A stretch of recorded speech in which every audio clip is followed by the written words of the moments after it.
แต่ก็ต้องได้จดผู้สาวอาจจะบ่มีสบายดีไอ้สบายดีเต้ในพวนเต้บ่นี่เจ้าสีต้มน้ำห่อนได้ทุกคนเลยนั่งถ่าเอาวีดคอยที่ก็เจ้าแยกย้ายหั่นแหละต้องพากันเอาสีเอายังไปให้ไทยเคยได้ทุกคนเลยพวงไปตะวันจะตะบักจาดูกระเตาพี่น้องกำลังติดรถไทยเลย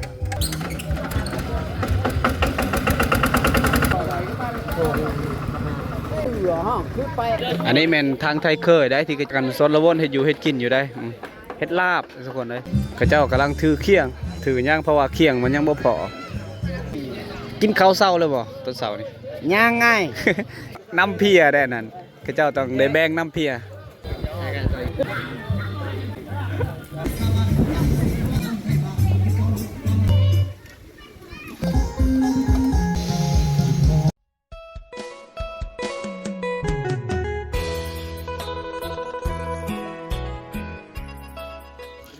ยามตอนเช้าทุกคนเลยเอาสบายดีทุกคนและก็สบายดีพ่อแม่พี่น้องทุกคนเด้อที่กำลังติดตามและรับชมวิดีโอบ่าวเคหวานปลาทุกคนเลยตอนนี้บ่าวเคห้าก็ตื่นนอนนะ ตอนนี้ก็6 โมงปลายแล้วได้6 โมงกับ40 นาทีมันก็สีสวยๆแล้วนะทุกคนเลยตอนนี้เขาเจ้ากำลังนั่งฟิงไฟฟิงยังอยู่จุดนี้โอ้เขาเจ้าปิ้งอาหารได้นะผู้ทางพุ่นกำลังสนวนกันเฮ็ดจูเฮ็ดกินนะก็คือเขาเจ้าอันขาควายแล้วทุกคนแต่ว่าโอเคอาจสิมาบ่ทัน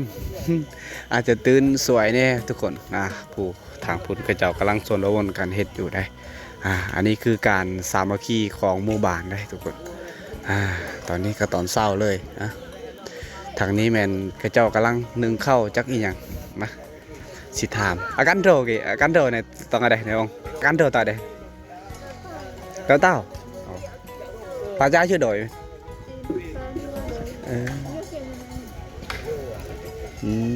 นี่เขาเจ้าก็จะถือเหล้าแก้วนึงแหละข้าวเต็บนึงติบนึงโอ้เอาอันนี้เป็นการสามัคคีเลยเขาจะตั้งกระตุกใส่เลยแล้วก็ต้องพองแต่ก็ต้องได้จด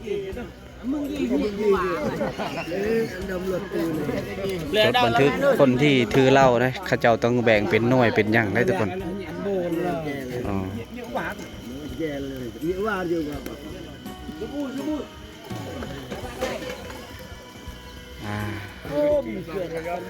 ขาเล็กอ่อนจดดอก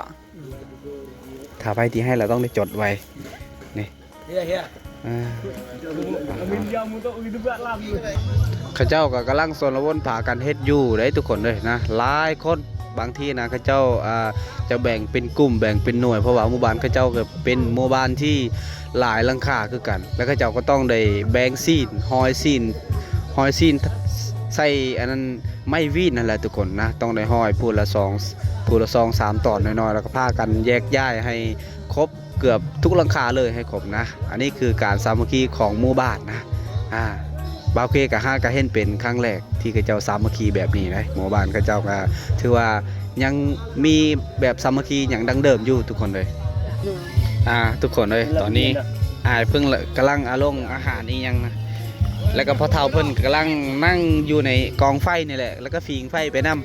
ำงานนี้เขาจะไม่ค่อยเห็นผู้สาวหลายทุกคนเลยผู้สาวอาจจะบ่มีสบายดีไอ้สบายดี เอากำลังเฮ็ดอาหารอยู่ตอนนี้ไอ้เพิ่น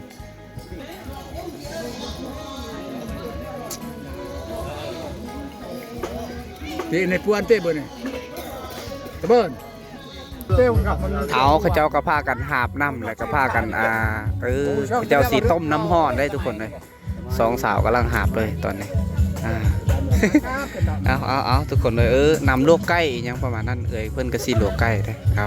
ชอบกินดอกในจานเละเบะปวดแล้วว่าชอบนี่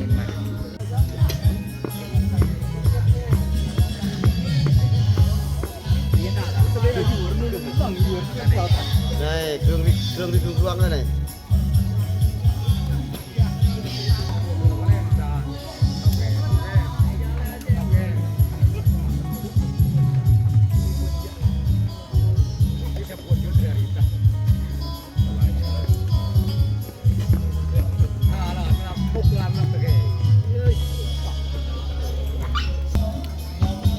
tak on dia yang gua puan dan nek. Tak ada lain lucu.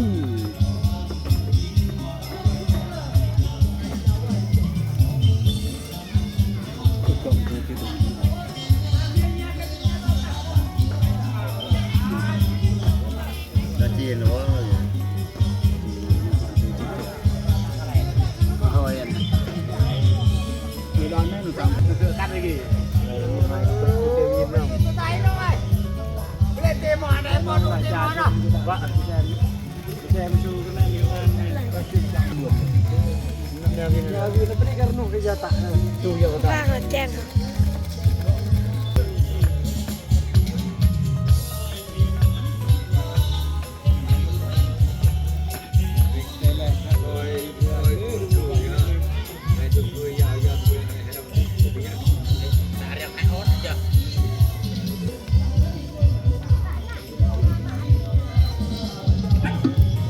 เอาตอนนี้ไก่ที่กระเจ้าต้มอันนี้ก็สำคัญคือกันเลยกระเจ้าจากจำพี่และไก่ตัวนี้นะ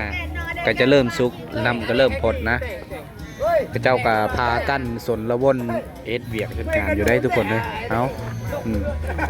ทางคนก็จะเริ่มเมาทางพุ่นก็กำลังสนละวนกันเฮ็ดอยู่ได้ทุกคนเอากระเจ้าก็พากันเอาสีนเอายังไปให้ไทยเคยได้ทุกคนเลยหรือว่าสีนที่กระเจ้าจะจำพี่ตัวนั้นนะผู้ต้องไหนขึ้นเทิงเฮือนพุ่นเลยมาแต่เศร้าแท้ buat tu lah kota bara amat. Kota ampunya. Kota ampunya. Baik lah. Buat baik. Teman je teman ketai ke baik. Kau yang nyai dong ket dia bar top. Tak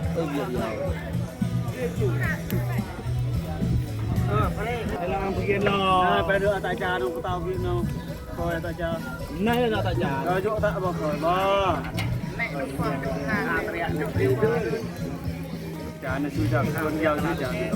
อ้าวทุกคนเลยน้ำบ่พ่อตามเบิ่งนะน้ำอยู่ในกระพุ้ยกับอาจจะเมื่อตอนนี้ก็เจ้ากำลังสีลงไปตักเอาน้ำอยู่เสพหมดเลยนี่กำลังติดรถไทยเลยเอา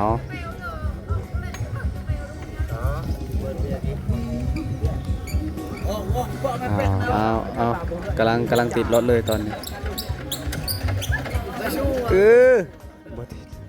Bodoh mana ni. Pegang dah bodoh. Oh. Bila pilihan jenis saya ni.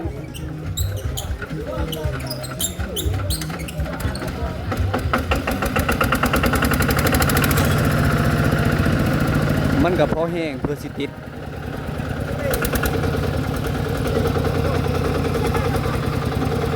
Dia tak patah. Apa itu? Perok ni. Iya.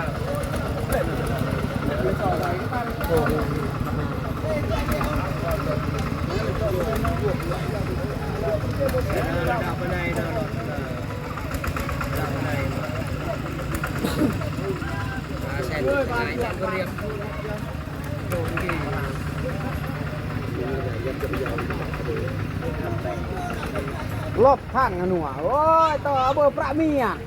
Ayah kita benam lah. Kalau tu cok dia ke sam lo ayah ke. Hei ke toi. Hei teman phư ha, phư pek. Dia tuan quay lại nong lo.เราติดลุกด้วยล่ะชื่อประมงวัน อ้าวทุกคนเลยตอนนี้ข้าเจ้าก็หลังจากที่ข้าเจ้าเฮ็ดนะก็เป็นที่เหียบหอยนะข้าเจ้าก็นั่งท่าเอาวีดคอยที่ข้าเจ้าแยกย้ายหั่นแหละต้องได้แยกย้ายเกือบทุกหลังคาเฮือนเลยนำเพียนำยังข้าเจ้าต้องได้แบ่งได้ใส่ทงอย่างทงยังทุกคนเลยทางพุ่นกับข้าเจ้ากำลังสนละวนกันเฮ็ดอยู่เอาฮักกระตื่นนอนบ่โอ้โมบ่เพฮักกระตื่นนอนเมื่อคืนนี้ก็จัดละโมงกับผู้สาวแถวนี้แหละเพิ่นอ้าวพุ่นทางพุ่นข้าเจ้ากำลังไปเอาน้ำบ่พ่อบ่แหละเอาบ่ไปอยู่นี่แหละผู้ทางพุ่นได้ทุกคนเลยเบาเคก็ยังอยู่ในนี่แหละเอายังอยู่ในนี่โอ้อันนี้แม่นเข้าที่ทางหมู่บ้านเลยได้เข้าทางหมู่บ้านเขาเจ้ามาเก็บมายังมาเมียนไว้อยู่บนเก่าบนนี่แหละนะน้ำกับน้ำมาแม่นน้ำดอกเหล้าทุกคนเขาเจ้าก็เอามาใส่กระตุกใส่ยังส่วนเข้าเขาเจ้าสีใส่ทงยางแบบนี้แหละนะอันนี้เป็นของส่วนร่วมหรือว่าการสามัคคีทุกคนเลยถูกกำลังกินเลย จีนจีนเขา กินปลาเปล่าก็กินลูกจ่ามันง่ายกันลูกจ่ารวยเลยหมูกระตัดเต่าเนี่ย ทุกคนเขาเจ้าก็พากันนั่งพิงไผ่บางคนก็ต้องได้ปีงอาหารปีงอย่างนะก็กินรองท้องในยามตอนเช้าผู้แต่ละคนทางพุ่นก็กำลังเปิดเพลงตึมๆอยู่เลยพากันนั่งพากันเว้าพื้นที่อย่างนั้นนี่นะส่วนอาหารหรือว่าควายที่เขาเจ้าเฮ็ดของส่วนรวมก็ถือว่าโอเคสำเร็จตอนนี้ก็พากันห้อยใส่วีนใส่อย่างนะที่บ่าวเคถ่ายวีนให้ทุกคนได้เบิ่งในวิดีโอก่อนนะตอนนี้เขาเจ้ากำลังสนละวนกันเฮ็ดเลยทางพุ่นนะทุกคนเลยพากันเฮ็ดอยู่ตอนนี้นะพากันเฮ็ดพากันอันนั้นทุกคนเลย เฮ้ยจะพวกมาโดนตึงที่อาหมอใช่ๆบ่ได้ อาจจะแม่นจุดนี้แหละที่เขาเจ้าอันนั้นจำพอกจำพีในยามตอนกลางคืนนะบางทีก็อาจ2 เทื่อเขาเจ้าจำพีในยามกลางคืนทุกคนเลยโอ้กำลังสนระวนอันเก็บอันเข้าเกือบทุกหลังคาแต่ละหลังคาเฮือนนะเพราะว่าหมู่บ้านเขาเจ้ามีอยู่70กว่านี่แหละ70ปลายหลังคาทุกคนเลยเขาเจ้าก็พากันเก็บเข้าผู้หนึงอาจจะตกอยู่ติ๊บนึงแล้วก็เหล้าแก้วนึงพากันอันนี้คือการสามัคคีอยู่ในหมู่บ้านยังให้ทุกคนได้เห็นได้เบิ่งได้ทุกคนได้เบิ่งได้สมนะ เอาว้าวกันนี่แหละทุกคนได้อธิบายอย่างที่บ่าวเคฮู้นะทางนี้ก็อันผ้ากันแบบว่าผ้ากันนั่ง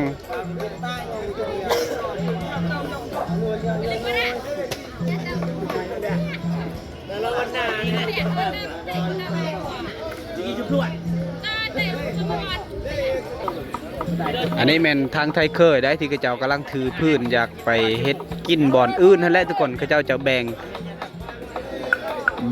กันเฮ็ดอยู่เฮ็ดกินนะต้องได้ถือพื้นถือหยังเขาเจ้าจะเฮ็ดกินอยู่พุ่นเลยบ่อนจุดที่เขาเจ้าอยู่เขาเจ้านอนจุดนั้นเลย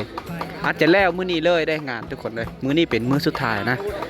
หลังจากที่เขาเจ้าเฮ็ดแล้วเราเขาเจ้าก็พากันกินข้าวกินน้ำเขาเจ้าก็พากันเมื่อทุกคนเอานี่กำลังสนระวนอยู่สนระวนอยู่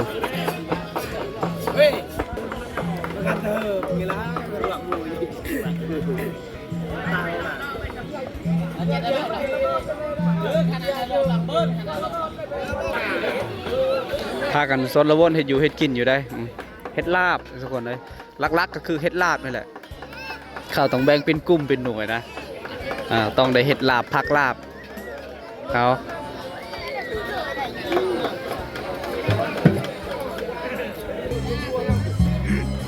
เจ้ากำลังถือเคียงถือย่างเพราะว่าเคียงมันยังบ่พอเอาต้องกระโดดแล้วนะ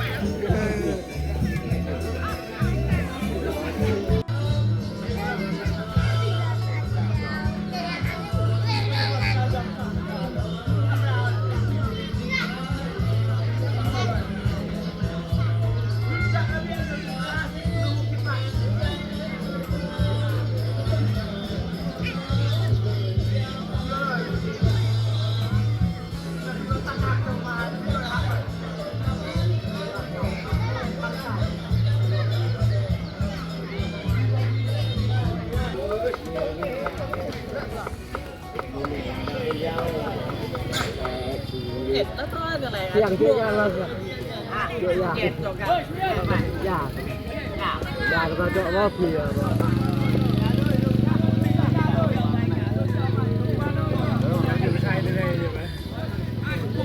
เปิดไปเลย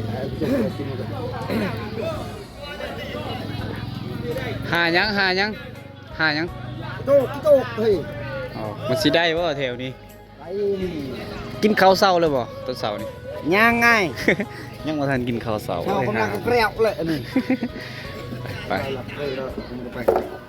น้ำกับอาซิเบิร์ดแล้ว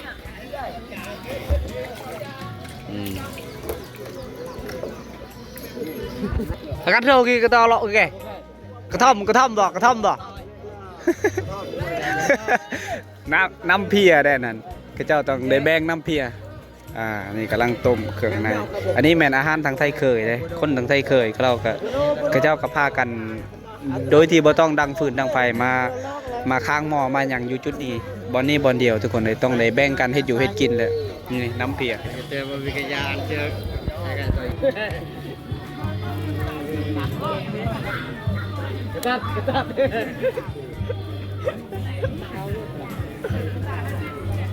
มันยังไม่ยัง ก่อนนั้นตัวก่อนนั้นก็ได้เยอะ ผ่านไปเป็น1 ชั่วโมงทุกคนเลยตอนนี้ทางไทยเคยเขาเจ้าก็กำลังกลับเมื่อเลยตอนนี้เขาเจ้าข้ามเสแล้วบางทีเขาเจ้าจะข้ามเสแล้วได้ทุกคนนะแต่ว่าบางเคอาจจะบ่ได้บ่ได้ไปถ่ายให้ทุกคนได้เบิ่งในช่วงเขาเจ้าข้ามเหือดอกนะก็เลยแบบว่าขาเวียกหน่อยนึงทุกคนเลยเอานี่แหละตอนนี้เขาเจ้ากำลังสนละวนกินเหล้ากินหยังอยู่จุดนั้นทุกคนเลยก็ถือว่าเป็นมือสุดท้ายเลยมือนี้เนี่ยส่วนทางนี้ก็กำลังกินเขาวอยู่บอลนี้เป็นบอลเขาเจ้าเฮ็ดอยู่เฮ็ดกินได้กำลังเก็บเมียนเข้าขึ้นได้ทุกคน เอาทางไอ้เอ่ยเพิ่นกำลังเก็บเมียนเข้าที่เศษเรือเขาเจ้ากินนั่นแหละทุกคนเลยอันนี้แม่นเขาเจ้าบอลเขาเจ้าซุปลาบเป็นยังลักๆอาหารก็คือเขาเจ้าเฮ็ดลาบนี่แหละทุกคนเลยอย่างที่ทุกคนได้เห็นนะตอนเช้าเมื่อกี้เขาเจ้ากำลังกะเกี่ยมีอย่างนั้นนี่เลยทุกคนเลย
เอาทุกคนเลยผ่านไปเป็น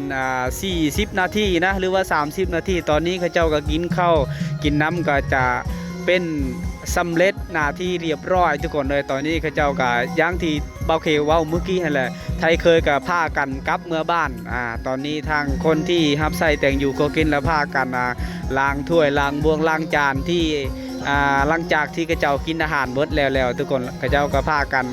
ทำความสะอาดเพราะว่าสิเป็นอันนั้นเป็นถ้วยเป็นจานเป็นหม้อเป็นยันล่ะ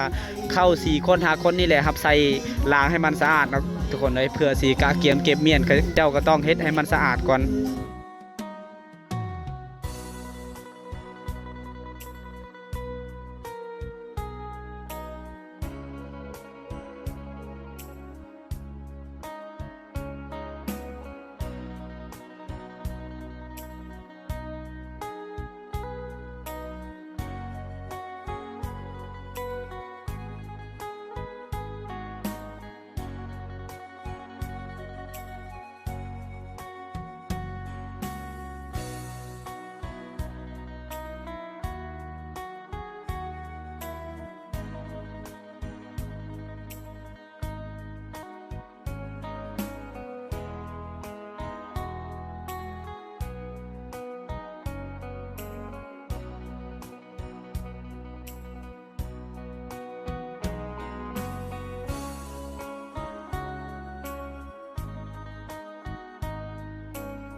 เอาทุกคนเลยตอนนี้บ่าวเคก็ได้ย่างออกจากจุดที่มีงานแต่งแล้วนะทุกคนเลยก็ถือว่าสำเร็จนะยังเหลือแต่ก็เจ้า4-5 คนที่นั่งกินเหล้ากินเบียร์อยู่จุดนั้นกินเหล้าทุกคนเลยเบียร์อาจจะบ่ค่อยมีเลยบ่เห็นเลยสำหรับเบียร์นะและ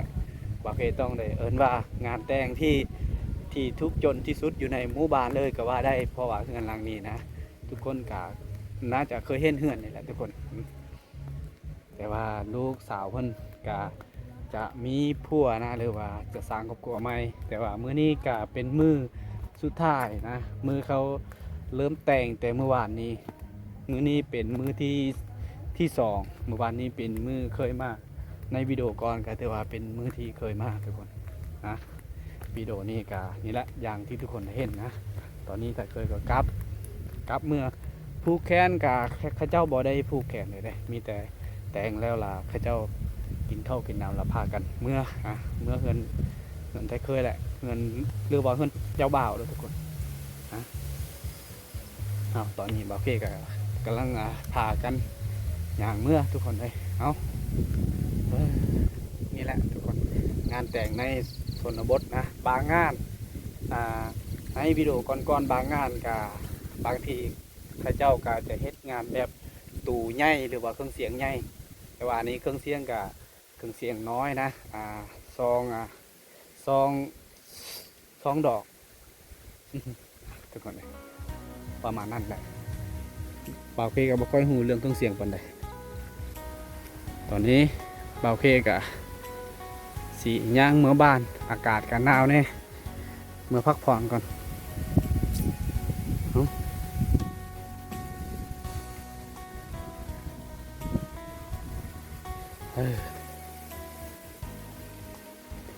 ยามนี้ก็จะไปมาสะดวกสบายได้บ่ได้มีขี้ตมขี้หยังถ้าว่าช่วงฤดูฝนนะจุดนี้เลยขี้ตมแล้วก็มื่นกับจุดนี้แหละยางก็ล่มถือรถแห้งกระเต็กทุกคนเลยนี่แหละบ่าวเพกจะให้ทุกคนได้เบิ่งแต่เศร้าเลยตอนนี้ก็เกือบบ่ายเลยได้11 โมง 12 โมงแล้วตอนนี้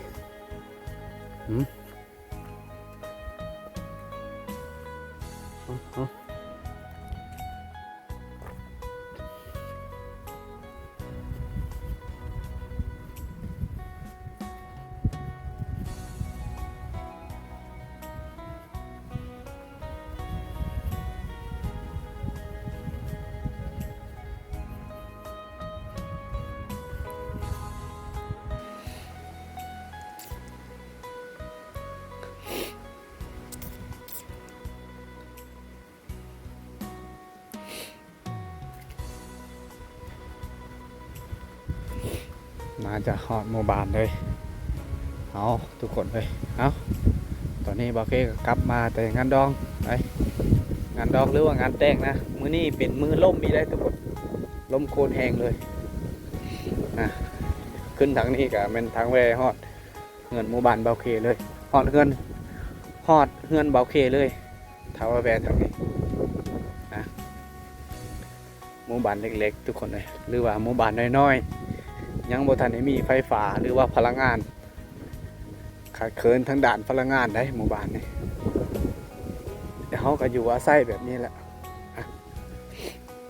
เอาทุกคน